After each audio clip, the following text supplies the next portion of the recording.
হ্যাঁ পুলিশকে ফোন দেবো। প্লিজ আমাকে ক্ষমা করে দাও, প্লিজ প্লিজ আমাকে ক্ষমা করে দাও, প্লিজ। কেটা আম পড়েছে?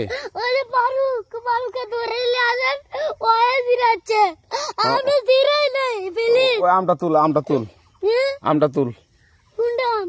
হ্যাঁ এই জাম, আরে এই জাম, ওরা জিরে দিছে, আপনি জিরে নেই, প্লিজ। হ্যাঁ তো একটু দূরে দাঁড়া কি ওখানে দাঁড়া। হ্যাঁ এখন কি করছিস তো? ফারুক না, আমরা কিবা বলছি, আমরা রাস্তা দিয়ে বললাম বলে আমরা স্কুল যাব, কটা বস্তা দেখি ওই বাগানে ঢুকলে দিয়ে না আমাকে একটা দুইটা আম ছিঁড়ে দিল। এটা আম ছিঁড়ে দিল? ওই যে ফারুক এলো না, ফারুক কোথাকার রে? ওই যে ওঠি ঘর। কোন টাকার ফারুক? এনে